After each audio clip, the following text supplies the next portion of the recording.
Hi everybody. It's an honor to be here today. First of all, the big revelation that industrial agriculture has been unable to feed the world today. Not only in countries abroad, but also in the United States and within. And this raises the point that hunger is not an issue of magic bullets, pesticide X, or gene DNA, but it's more of a social issue. So in food, we're dealing with supply and demand, and the good news that I would like to raise first is that in terms of the supply, there are, I mentioned this yesterday at our discussion group, that there's communities all over the world that have, over the past few years, have decided to take the future on their own hands. Basically, that they decided we're not longer going to follow the lectures from the university professors or State Department officials or consultants telling us what to do. But we've been experiencing the effects of climate change for the past 15 years, and we as communities are going to start redesigning our own futures and developing a path for self-sufficiency, food security, food justice, and healthy food for our own communities. So that's the supply. In terms of the demand, the good news is also that the organic movement and the local food movement has grown widely popular all over the world. So there's actually consumers that are saying we want food that is grown locally within our communities. We want to know our farmers face to face, and we're willing to pay a little more for healthy products and organic products.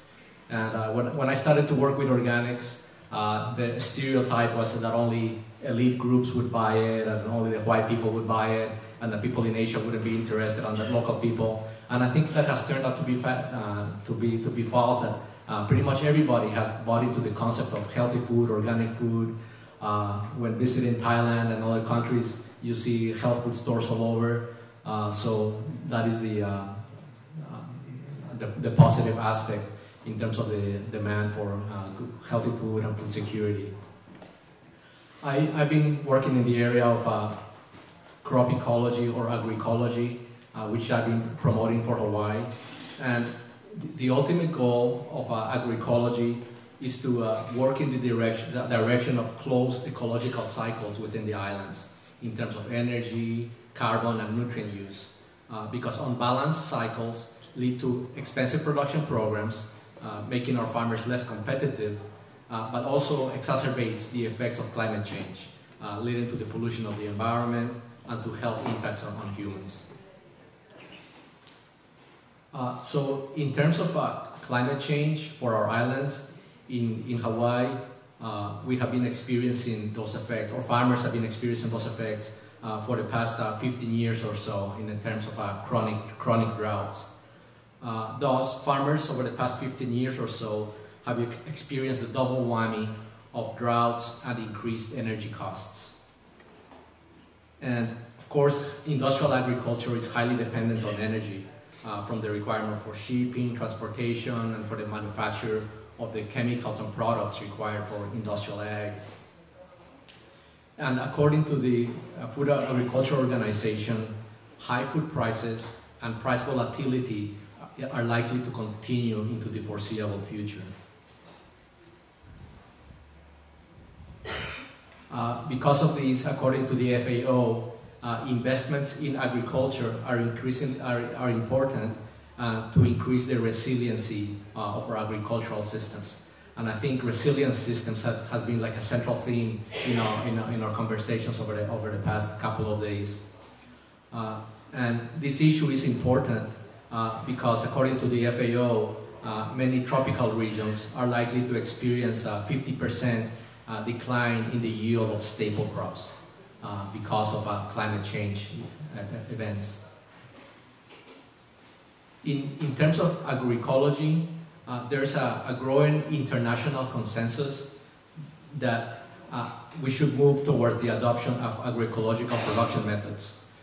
which is necessary for farmers to better meet the challenges of climate change. A call for alternative production methods was made back at the 1992 Earth Summit in Rio, and this was the same year when the first calls were made for the Kyoto Protocol. And since that time, the U.S.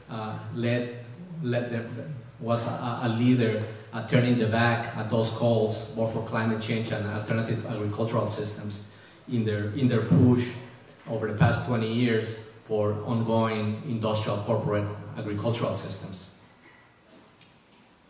However, despite this big push for industrial ag by the US and other big powers, today over 350 million farmers, are small family farmers, are feeding over 50% of the world population. And about 80% of these small family farms are following agroecological, indigenous, traditional, or what is called millennium knowledge, which is brought from generation to generation to grow these crops. And Cuba is perhaps an example of the only post-petroleum economy in the world. And they have shown the potential of high productivity levels from small family farms. Some small farms in Cuba can feed from 7 to 15 people per acre. The energy efficiency of Cuban farms has also excelled with a ratio of 15 to 30, which means that for 1 kilocalorie that you put in, you get out 15 to 30 kilocalories in terms of output.